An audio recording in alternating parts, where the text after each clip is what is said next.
सागर दे च एक बड़ा प्रबल वकील सी। ओदी मैं जीवन कथा पढ़ रहा सी। सागर यूनिवर्सिटी जो बनी है कहते ने उसे ने बनाई, और जिथे किधरे कोई पेचीदा मुकदमे होवन, बहुत वड्डे मनुखां दे मुकदमे होवन, राजे महाराजियां दे मुकदमे तक ओही लैंदा सी, ओही लड़दा सी। बोल रहा सी मध्य भारत के हाई कोर्ट इंदौर विच, उन्हां दिनां च इंदौर सी, अजकल भोपाल दे च है। जिस दे पक्ष दे च बोलना सी ना, उहदे खिलाफ बोली गया। कारण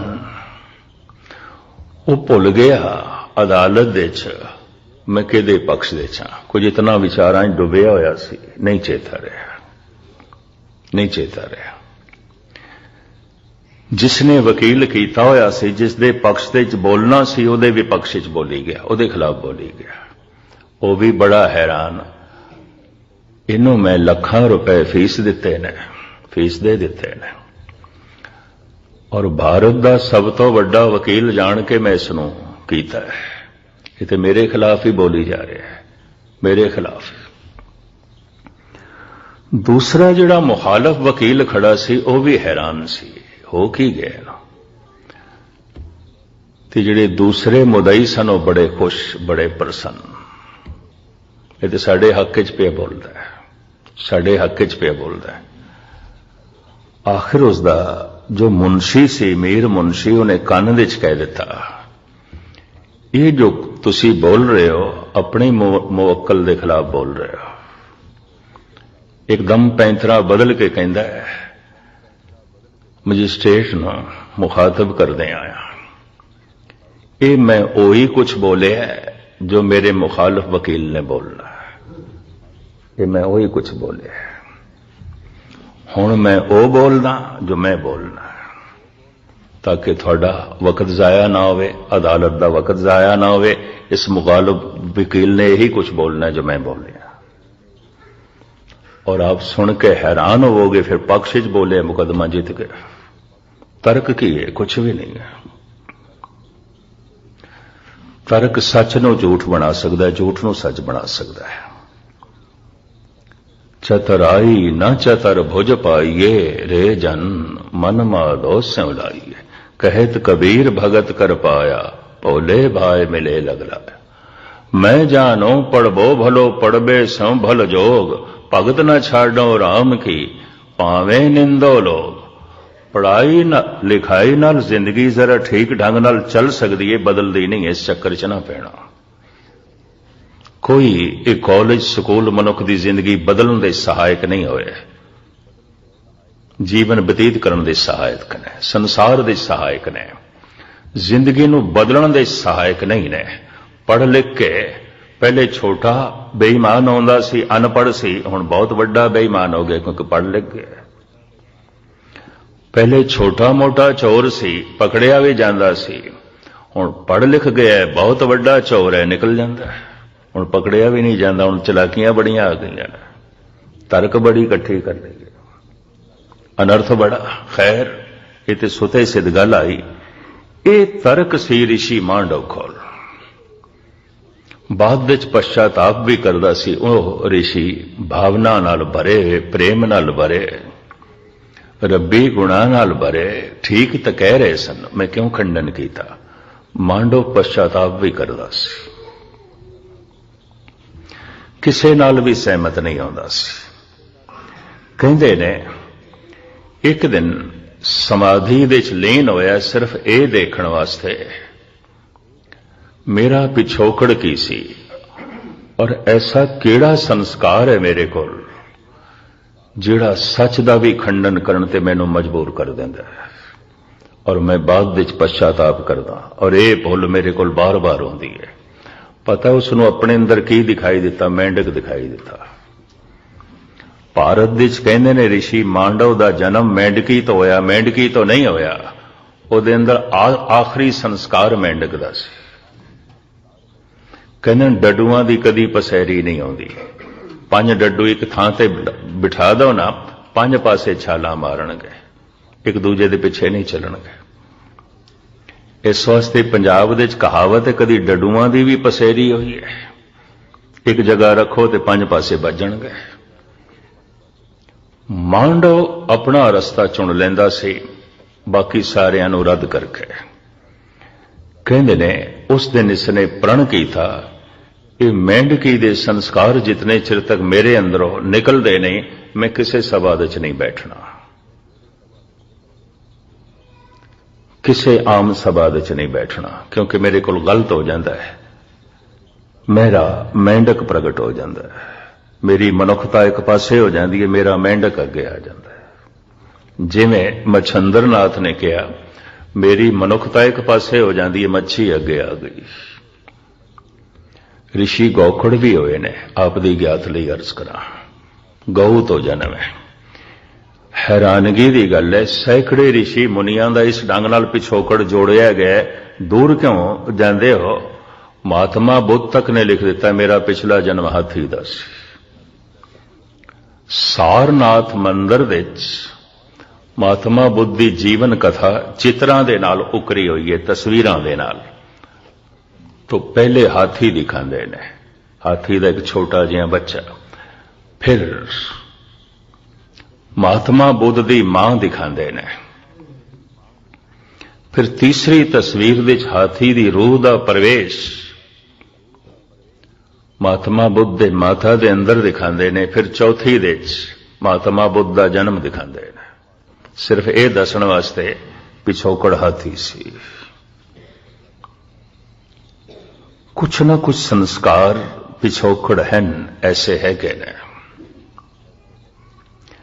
ਲੇਕਿਨ ਹੈਰਾਨਗੀ ਹੈ, ਅਗਰ ਪਿਛੋਕੜ ਹਾਥੀ ਦਾ ਸੀ ਤੇ ਮਹਾਤਮਾ ਬੁੱਧ ਆਪਣੇ ਵਕਤ ਦਾ ਇੱਕ ਬੜਾ ਵੱਡਾ ਸੰਤ, ਇੱਕ ਬਹੁਤ ਵੱਡਾ ਸੰਤ। ਹੁਣ ਆਪ ਦੀ ਗਿਆਤ ਲਈ ਅਰਜ਼ ਕਰਾਂ, ਹਾਥੀ ਇੱਕ ਬਹੁਤ ਸਿਆਣਾ ਜਾਨਵਰ ਮੰਨਿਆ ਜਾਂਦਾ। ਕਹਿੰਦੇ ਨੇ ਬਿਹਾਰ ਦੇ ਵਿੱਚ ਜੰਗਲ ਨੂੰ ਅੱਗ ਲੱਗੀ ਤੇ ਅੱਜ ਵੀ ਬਿਹਾਰ ਦੇ ਜੰਗਲਾਂ 'ਚ ਹਾਥੀ ਬਹੁਤ ਨੇ, ਅੱਜ ਵੀ ਬਹੁਤ ਨੇ। ਭਾਰਤ ਦੇ ਸਿਰਫ ਦੋ ਜੰਗਲਾਂ ਵਿੱਚ ਨੇ, ਆਸਾਮ ਦੇ 'ਚ ਤੇ ਬਿਹਾਰ ਦੇ 'ਚ, ਬਾਕੀ ਕਿਸੇ ਜੰਗਲਾਂ 'ਚ ਨਹੀਂ ਨੇ ਹਾਥੀ। ਸ਼ੇਰ ਤੇ ਹੈਗੇ ਨੇ ਸਾਰੇ ਭਾਰਤ ਦੇ 'ਚ, ਹੋਰ ਵੀ ਜਾਨਵਰ ਸਾਰੇ ਭਾਰਤ ਦੇ 'ਚ ਮੌਜੂਦ ਨੇ, ਲੇਕਿਨ ਹਾਥੀ ਸਿਰਫ ਦੋ ਸੂਬਿਆਂ ਦੇ 'ਚ ਨੇ, ਆਸਾਮ ਤੇ ਬਿਹਾਰ ਦੇ 'ਚ। ਮਹਾਤਮਾ ਬੁੱਧ ਦਾ ਜਨਮ ਵੀ ਬਿਹਾਰ ਦੇ 'ਚ ਹੋਇਆ, ਔਰ ਇਸ ਇਲਾਕੇ ਨੂੰ ਜਿਹੜਾ ਬਿਹਾਰ ਕਹਿੰਦੇ ਨੇ, ਉਹ ਵੀ ਮਹਾਤਮਾ ਬੁੱਧ ਦੇ ਭਰਮਣ ਕਰਨ ਦੇ ਨਾਲ ਬੋਧ ਵਿਹਾਰ। ਕਹਿੰਦੇ ਨੇ ਜੰਗਲ ਨੂੰ ਅੱਗ ਲੱਗੀ, ਸਾਰੇ ਪਸ਼ੂ ਭੱਜ ਪਏ, ਦੌੜ ਪਏ। ਇਹ ਹਾਥੀ ਵੀ ਭੱਜਿਆ। ਮਹਾਤਮਾ ਬੁੱਧ ਆਪਣਾ ਪਿਛੋਕੜ ਜੋ ਹਾਥੀ ਦੱਸਦੇ ਨੇ, ਇਹ ਹਾਥੀ ਵੀ ਦੌੜਿਆ, ਭੱਜਿਆ ਅੱਗ ਤੋਂ। ਬਾਕੀ ਜਾਨਵਰ ਦੌੜਨ ਦੇ 'ਚ ਅੱਗੇ ਨਿਕਲੇ ਨੇ, ਹਾਥੀ ਭਾਰਾ, ਇਹਦੀ ਚਾਲ ਤਿੱਖੀ ਬਹੁਤ ਨਹੀਂ ਆਉਂਦੀ। ਆਖਿਰ ਇਸ ਨੂੰ ਸਾਹ ਲੈਣਾ ਪਿਆ, ਰੁਕਿਆ, ਦਮ ਲੈਣਾ। ਜੈਸੇ ਫਿਰ ਇਸਨੇ ਚੱਲਣ ਦੀ ਕੀਤੀ ਏ, ਪੈਰ ਉੱਚਾ ਕੀਤਾ ਹੈ, ਇੱਕ ਸਿਆ ਵਜਿਆ ਹੋਇਆ ਆਇਆ ਖਰਗੋਸ਼, ਪੈਰ ਦੇ ਥੱਲੇ ਆ ਕੇ ਪਨਾਹ ਲੈਂਦਾ ਹੈ, ਅੱਗ ਤੋਂ ਬਚਦਾ ਹੋਇਆ। ਇਹ ਜਾਣ ਕੇ ਥੰਮ ਹੈ ਕੋਈ, ਇਸ ਦੇ ਪੈਰ ਦੇ ਥੱਲੇ ਮੈਂ ਆਪਣਾ ਬਚਾਓ ਕਰਾਂ। ਇਸ ਹਾਥੀ ਨੇ ਇੱਕਦਮ ਸੋਚਿਆ, ਪੈਰ ਰੱਖਿਆ ਤੇ ਇਹ ਕੁਚਲਿਆ ਜਾਏਗਾ, ਇਹ ਤੇ ਰਹਿਣਾ ਹੀ ਨਹੀਂ। ਇਹ ਆਪਣੀ ਜਾਨ ਬਚਾਉਣ ਦੀ ਖਾਤਰ ਮੇਰੇ ਪੈਰ ਦੇ ਥੱਲੇ ਆਇਆ ਹੈ ਤੇ ਮੈਂ ਹੀ ਪੈਰਾਂ ਨਾਲ ਇਸ ਨੂੰ ਕੁਚਲ ਕੇ ਰੱਖ ਦਿਆਂ। ਇਹਨੇ ਮੇਰੇ ਪੈਰ ਦੀ ਪਨਾਹ ਲਈ ਹੈ। ਇਹਦਾ ਮਤਲਬ ਹਾਥੀ ਸੋਚ ਸਕਦਾ ਹੈ। ਹਾਥੀ ਦੇ ਅੰਦਰ ਸੋਚਣਾ ਬੜਾ ਪ੍ਰਬਲ ਹੈ। ਕਹਿੰਦੇ ਨੇ ਹਾਥੀ ਸਾਰੇ ਦਾ ਸਾਰਾ ਜਲ ਗਿਆ, ਗਿਰ ਗਿਆ, ਲੇਕਿਨ ਖਰਗੋਸ਼ ਤੇ ਪੈਰ ਨਹੀਂ ਰੱਖਿਆ, ਸਹਿ ਤੇ ਪੈਰ ਨਹੀਂ ਰੱਖਿਆ। ਅਹਿੰਸਾ ਪਰਮੋ ਧਰਮ ਦਾ ਨਾਰਾ ਮਹਾਤਮਾ ਬੁੱਧ ਨੇ ਲਾਇਆ। ਦਇਆ, ਹਿੰਸਾ ਨਹੀਂ ਕਰਨੀ, ਬਸ ਇਹੀ ਧਰਮ ਹੈ। ਕਿਸੇ ਨੂੰ ਚੋਟ ਨਹੀਂ ਪਹੁੰਚਾਣੀ, ਇਹੀ ਧਰਮ ਹੈ। ਹਾਥੀ ਦੀ ਜੂਨ 'ਚ ਵੀ ਚੋਟ ਨਹੀਂ ਪਹੁੰਚਾਈ। ਧੰਨ ਗੁਰੂ ਤੇਗ ਬਹਾਦਰ ਸਾਹਿਬ ਜੀ ਮਹਾਰਾਜ ਇੱਕ ਹਾਥੀ ਦੀ ਕਥਾ ਬਾਰ-ਬਾਰ ਆਪਣੇ ਸ਼ਬਦਾਂ ਵਿੱਚ ਦੁਹਰਾਉਂਦੇ ਨੇ। जब ही शरण गही कृपा निज, गज गरा ते छूटा, महिमा नाम कहा लो बरनो राम कहत, बंधन ते टूटा। ये हाथी की कथा है। गज गज हाथी नूं कहते हैं, बंदे की कथा नहीं है। और घट तो घट हो सकता है मेरा अंदाजा गलत होवे, जिथे जिथे गुरु तेग बहादुर साहब जी महाराज की बाणी है, गुरु ग्रंथ साहब जी महाराज दे शब्दों का जिथे जिथे संग्रह है, हाथी की कथा मौजूद है। सतगुरु बार बार इसका जिक्र कर देना। और कहते ने ये हाथी इसने राम नूं पुकारिया, इस दे अंदर परमात्मा का बोध है। हैरानगी मनुख दा पिछोकड़ मनदे ने हाथी, घोड़ा, गऊ, मोर, हंस। इस तो पिछे जिहड़ा जीवन है बिल्कुल अचेत है, बहुत अचेत है। पशु जीवन, कुछ भी सोच नहीं, कुछ भी समझ नहीं। हुण मैं फिर अर्ज करा, सारे हाथी सुचेत ने, ये मैं नहीं कह रहा सारे मनुख भी सुचेत नहीं ने। सारे घोड़ियां दे कोई मनुखता होंदी है, ऐसा मैं नहीं कह रहा सारे मनुखां दे भी मनुखता नहीं होंदी। घोड़ियां दे कुछ घोड़े ऐसे ने मनुख ने, पशु नहीं ने। और मनुखां दे बहुत सारे मनुख ऐसे ने, मनुख नहीं ने, पशु ने। स्वरूप मनुख दा हो गया, स्वभाव करके पशु ने। पर कुछ घोड़े, कुछ हाथी स्वरूप करके पशु ने, स्वभाव करके मनुख बन गए। कलगीधर पातशाह दा घोड़ा फिटंडा दे नेड़े दी गल कवि संतोख सिंह जी ने ये लंबी चौड़ी कथा लिखी। मुख्तसर में अर्ज करा, ये घोड़ा चलदा नहीं सी। एक थां थे, एक पैली दे नाल 40-50 सिंह होर ने सतगुरां दे। घोड़ा रुक गया, पिछे सारियां नूं रुकना पिया। लगाम खिंचदे ने, नहीं चलदा। ऐसा पहली दफा होया है। घोड़े नूं कदी मारिया नहीं सी पातशाह ने, कदी डांटिया भी नहीं सी, इशारियां नाल चलदा सी। पर अज नहीं चलदा। सतगुरु ने सोचिया शायद इहदे कोई पैर दे चोट ना आ गई होवे। जैसे उतरे घोड़े तो एकदम फिर घोड़े दे उत्ते पलाखी मार के बैठ गए। घोड़ा मोड़ लिया तो मुड़ गया, जो लगाम मोड़ी मुड़ गया तो चलन लग पिया। नाल दीआं संगतां ने पूछया, महाराज सामने जाना है तो बहुत वल्ला पै जाएगा, उत्थे पहुंचने लगी तो बिल्कुल वाट नेड़े, असीं ते नेड़े आ गए। सतगुरु कहने लगे, नेड़े ते आ गए पर इस पैली चो साडा घोड़ा नहीं लंघदा, की करिए? नहीं लंघदा। महाराज ऐसा की है, गालबन 1 साल पहले इस धरती दे तमाकू बेजिया गया सी। घोड़े नूं किधरे मुश्क आ गई है, नहीं जाता, ये नहीं चलता। आज तो कुछ अरसा पहले ते दुनिया मजाक उड़ाती सी गुरु गोबिंद सिंह जी महाराज दे सिद्धांतिक नुकते दी कि तमाकू जगत झूठ है। आज ते करीबन करीबन सारी दुनिया मन गई इसनूं। धन गुरु गोबिंद सिंह जी महाराज सही ने, सही ने। उन्हां दे घोड़े नूं भी इतनी अकल सी जिहड़ी बंदियां कोल भी कोई नहीं, उस घोड़े नूं भी इतनी अकल सी। तो मैं अर्ज करा, सारे घोड़ियां कोल अकल है, मैं ये नहीं कह रहा सारे मनुखां कोल भी अकल नहीं आउंदी। उस घोड़े दे च भी मनुखी सुभाव सी, जबकि बहुत सारे मनुखां दे च पशुआं वाला सुभाव हुंदा है। करतूत पशु की मानस जात। तो जैसे बहुते पशु अचेत जीवदे ने, वो भी अचेत, वो मनुख भी अचेत ने। स्वरूप करके मनुख बन गए ने, सुभाव करके पशु ने। तो फिर किस तरह जीवन व्यतीत करते हैं, ये लड़ीवार आप सरवण करो। साहब कहते हैं, असंख्य मूर्ख अंध घोर, अनंत ने ऐसे मूर्छत बेहोश, कुछ भी नहीं पता की खाना है की नहीं खाना, कुछ भी नहीं पता की बोलना है की नहीं बोलना, कुछ भी नहीं पता की वेखना है की नहीं वेखना, कोई सुचेत नहीं। की सुनना है की नहीं सुनना, कुछ भी सुचेत नहीं। कोई महफिल का पता नहीं, माहौल का पता नहीं, अपनी कृत का पता नहीं, करते का पता नहीं, कुछ भी नहीं पता। अचेत जिंदगी जैसे पशुओं की। थोड़ी जियां जिहड़ी इन्हां दे अंदर जागृति होई है, पशु सिर्फ लोड़ां दे तल ते जी रहे ने, ये लोड़ां दे नाल नाल वासना दे तल ते जी रहे हैं। इस वास्ते पशु इतने दुखी नहीं है, नहीं, ये मनुख दुखी है, इन्हों वासना दुखी की जा रही है। कारण गुरबाणी धार्मिक पुरुष कहते ने लोड़ां दी पूर्ति हो सकती है, वासना दी पूर्ति अज तक किसी दी नहीं हुई, हो ही नहीं सकती। वासना अगां तो अगां जाती है। तो साहब कहते अनंत ऐसे ने मूर्ख ने, अंधेरे विच ने, एक ते अंधेरे विच ने, मूर्छत ने, फिर अंधे भी ने। अंधेरा महसूस होवे, अपनी मूर्खता दिखाई देवे, इसका पता होवे गलती ते हां, इतनी भी सोचने की तौफीक कोई नहीं। गलती हो गई है तो बाद चलो ख्याल आए नूं कहंदे ने पश्चाताप, पिछे बाद विच ताप करना भुल हो गई है। बाद विच भी ताप नहीं करते, गलती ते गलती करी जांदे ने, भुल ते भुल करी जांदे ने। एक ते अंधेरे विच ने, दूजे अंधे ने। असंख मूर्ख अंधकोर। हाँ जी, असंख मूर्ख अंधकोर, असंख चोर हराम खोर। असंख ऐसे ने जिन्हां दी संख्या नहीं हो सकती, चोर ने। हर वक्त ओदा ओ खो लईए, ओ चुरा लईए, ओ चुरा लईए, बिरती बनी रहिंदी है। शेख सादी साहब कहते हैं, मैं देखदा सूरज चंद तारे बदल जमीन आसमान सारे दा सारा गर्दिश दे च चल रहा है, किरत दे च है। ये सब कुछ इस वास्ते है तू भी चल, तू भी कम करके किरत करके रोटी खा, हराम दी रोटी ना खा।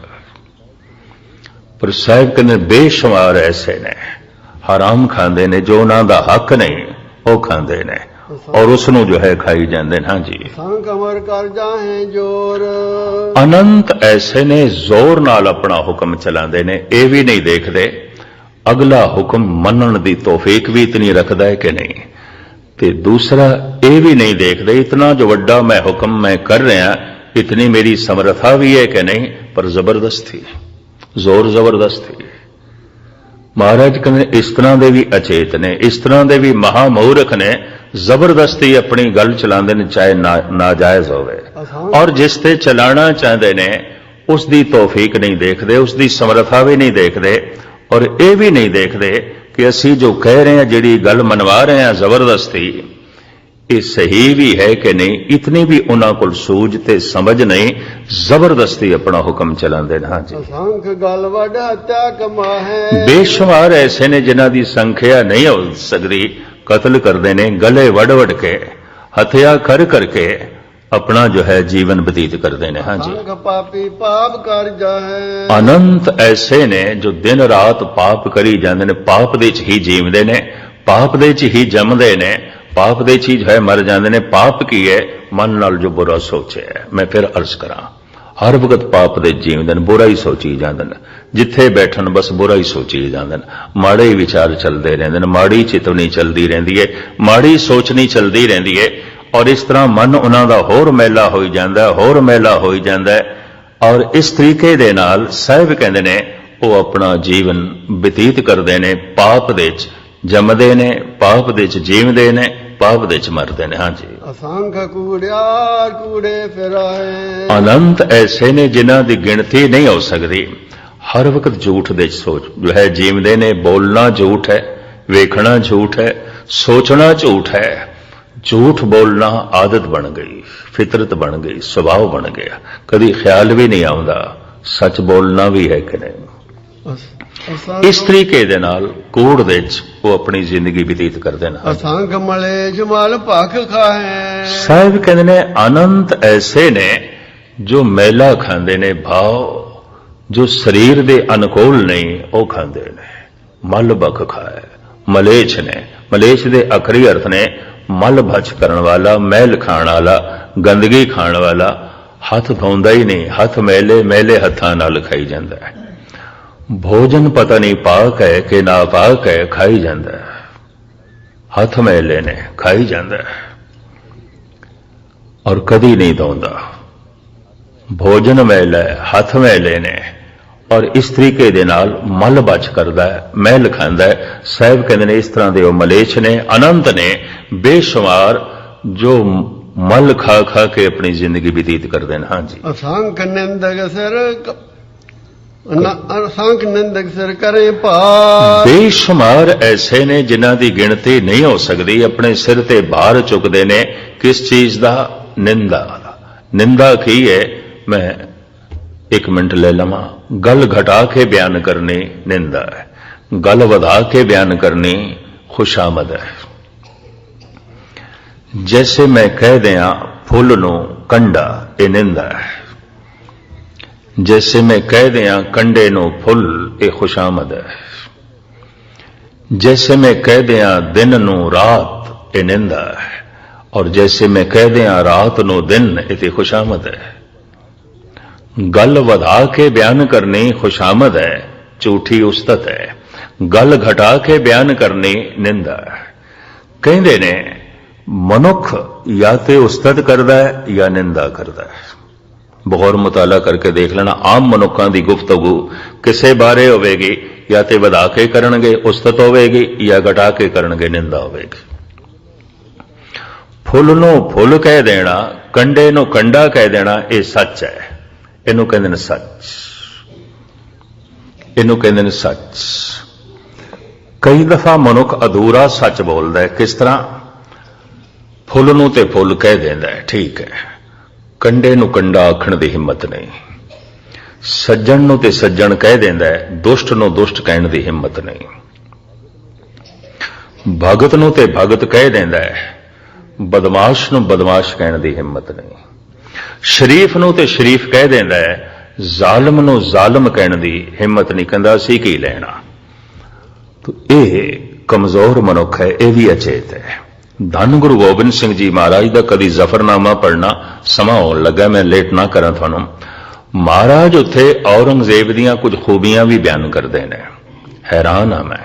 सतगुरु इत्थों आरंभ करते हैं, ऐ औरंगजेब, खुदावन ताला ने तेनों खूबसूरत बड़ा बनाया है, तेरे चेहरे का बड़ा प्रभाव पैंदा है। दूसरा, तू राजनीति का बड़ा पंडित है। तीसरा, तू अमृत वेले उठदा है, ये बड़ी खूबी है तेरी।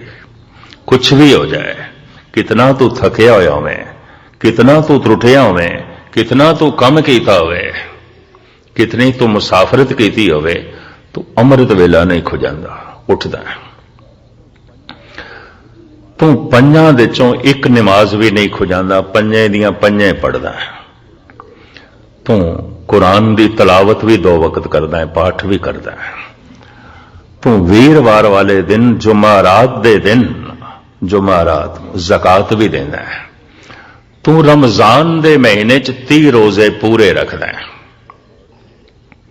फिर औरंगजेब, तू परहेजगार इतना है, चूंकि मोहम्मद साहब ने कहा हराम दी रोटी ना खा, ते तू टोपियां बना के ते कुरान शरीफ हथी लिख के वो जद बाजार दे बिकदियां ने, वो जिहड़े पैसे आंदे ने उन्हां पैसियां दी तू रोटी खांदा है। तू खजाने दे पैसे दी रोटी भी नहीं खांदा। इतना तू परहेजगार, इतना तू नमाजी, इतना तू अमृत वेले उठने वाला। फिर तू सारा दिन हाथ तस्बीह रखदा है, अल्लाह हो फालतू समझ तू करी जाना है, तस्बीह फेरी जाना है। ये तो हुण उस दे जिहड़ियां खूबियां सन, गुण सन, सतगुर ने बयान कर दिते। हुण अगे कहंदे ने, ऐ औरंगजेब, इतनियां खूबियां दे होंदियां होयां भी तू शैतान है, फकीर नहीं है। इतनी खूबियां दे होंदियां होयां भी तू दुष्ट है, सज्जन नहीं है। बोल मैं थोड़े सामने रखा, तुरा मन नादानम के यजदा शनास बरामद तो कार हाथिल कराश। तू जो ठगियां करनियां ने उहदे च खुदा नूं भी शामिल करदा है, कुरान नूं भी शामिल करदा है, तस्बीह नूं भी शामिल करदा है। तू सारा अनर्थ धर्म दे नां ते करना चाहना है। तेरा अमृत वेले दा उठना, तेरा तस्बीह फेरना, तेरा नमाज पढ़ना, तेरे रोजे रखना सारी प्रजा नूं धोखा देने तो इलावा और कुछ भी नहीं। शैतान है तू। तो रामन नादानम के यजदा शनास, तू खुदा शनास नहीं है। बरामद तो का रहा दिल खराश, तू ओ कम कीते ने जिहदे नाल लोगां दे दिलां नूं खराश पहुंची है। ये सब धर्म तेरा पखंड है, कुछ भी नहीं। हुण मैं अर्ज करा, फुल नूं फुल कह दिता, कंडे नूं कंडा कह दिता। ना उपमा ना निंदा। गुरु तेग बहादुर साहब जी महाराज दा वाक तुहाडे सामने रखा, उस्तत निंदा दो ते आगे खोजे पद निर्बाना, पर जन नानक एव खेल कठन है, किन्हूं गुरमुख जाना। ये गल बड़ी औखी है, केड़ी ना बंदा उपमा करे, ना बंदा निंदा करे, ना गल वधा के करे, ना गल घटा के करे। या तो वधा के करेगा या घटा के करेगा, रह नहीं सकता। और जे एक दफा खुशामद करने की आदत पै जाए तो फिर खुशामद करता रहेगा, और एक दफा निंदा करने की आदत पै गई तो निंदा छुटती नहीं। मैं गुरु नानक दा एक बोल पढ़ के बड़ा हैरान होया। धन गुरु नानक देव जी महाराज कहते, हे परमात्मा तू सारी बीमारियां दियां दवाइयां पैदा कीतियां ने। गल वखरी है किसी वैद नूं वो जड़ी बूटी ना लभी होवे, गल वखरी है, पर ऐसा कोई रोग नहीं जिहदी दवाई ना होवे। गुरु नानक देव जी कहते हैं, औखद सब्बे कीतियन, बड़ी कीमती पंक्ति है। हर बीमारी दी हे प्रभु तू औषधि बनाई है, पर मैं देखदा एक बीमारी ऐसी है जिहदी औषधि नहीं, तू भी नहीं बनाई। हैरानगी। गुरु नानक दे बोल, औखद सब्बे कीतियन निंदक का दारू ना है ही कोई नहीं। जिन्हों निंदा करने की आदत पै गई है ना, फिर कोई इलाज नहीं। ये जिथे बैठेगा निंदा ही करेगा, जिंदगी इसे च व्यतीत करेगा। निंदा करना इसका शौक होवेगा, दूजे नूं घटा के जो बयान करेगा तो यदि अहंकार नूं थोड़ा रस मिलेगा। निंदा का रस की है, दूजे नूं घटा के बयान करना है ताकि असीं वड्डे हो सके। होर की है, होर की रस हो सकता है। मनुख निंदा करना चाहता है दूसरे की, और मनुख उपमा भी सुनना चाहता है अपनी। मनुख निंदा सुनना चाहता है दूसरे की, मनुख उपमा सुनना चाहता है अपनी। दुखी हो जाता है उदों जद उपमा दूसरे दी होवे, दुखी हो जाता है उदों जद निंदा अपनी होवे, खुश हो जाता है उदों जद निंदा दूजे दी होवे, प्रसन्न हो जाता है उदों जद उपमा अपनी होवे। इस तरह ही और की है। अनंत ऐसे ने साहिब कहते ने जो निंदा दी पंड अपने सिर दे ते चुक चुक के भार वधाई जाते हैं, वधाई जाते हैं, वधाई जाते हैं। असंख निंदक सिर करे भार। हाँ जी, नानक नीच कह विचार। एक नुकता इस पौड़ी दे बड़ा कीमती है। मैं 20 पौड़ियां तक सोचदा, चूंकि परसों तक 20 पौड़ियां कर जाइए मेरे चेते च रवे, इस वास्ते मैं तेजी नाल चल रहा। नानक नीच कहे विचारे, जिहड़ियां 4 पौड़ियां ना है ते कुदरत दे विचार, पर 3 पौड़ियां दे ते ए पंक्ति है, कुदरत कौन कहा विचार, वारिया न जावा एक बार, जो तद भावे साई बलिकार, तू सदा सलामत निरंकार। इस पौड़ी दे सतगुरु ने यह पंक्ति नहीं लिखी, कुदरत कौन कहा विचार। चलदी ते कुदरत दी विचार है, इस पंक्ति नूं एक पासे कर दिता है। इस दी थां ते की है, नानक नीच कहे विचार। इन्हां सारियां दे नीचां दी विचार करने वाला कौन है। अर्थ करन लगे मनुख दी जबान कंबदी है। उन्हां नीचां दे नाल सतगुर खड़े हो गए। मैं भी इसे ही कतार जिन्हां दी मैं गिणती करदा पिया, जिन्हां नूं मैं अंधेरे पख दे च बयान पिया करदा, मैं भी इन्हां च ही हां। चानण पख दा जिक्र करदे हां ते कहंदे ने कुदरत दी विचार। कुदरत कौन कहा विचार, वारिया ना जावा एक बार, जो तुद भावे साई बलिकार, तू सदा सलामत निरंकार। जद हनेरे पख दी विचार करदे ने तो सतगुरु इन्हां सारियां नूं कल्ला नहीं छड्डदे, उन्हां नाल आप ही खड़े हो जांदे। नानक नीच कहे विचार, इन्हां नीचां दी विचार करन वाला कौन है। नानक नीच कहे विचार, वारिया ना जावा एक बार। ए प्रभु मैं तो एक दफा भी तैथों सदके नहीं हो सकता, तू महान है। जो तुद भावे साई बलिकार, जो तैनूं भावदा है चंगा है ठीक है, तू सदा सलामत निरंकार। तू सदैवी है, सलामत है, आकार तो रहत है। धन गुरु नानक दी ए विनिम्रता, ए निर्माणता देखण नूं बनदी है। कमाल दी गल कितने हैरान कुन ढंग नाल इस पौड़ी नूं सतगुरु ने बयान कीता है भी इतने नीचां दी विचार करन वाला कौन है। ये नीच दुखी ना हो जान, ये हराम खोर, ये झूठे, ये पापी, ये हथियारे, ये निंदक, ਇਹ ਮੂਰਖ।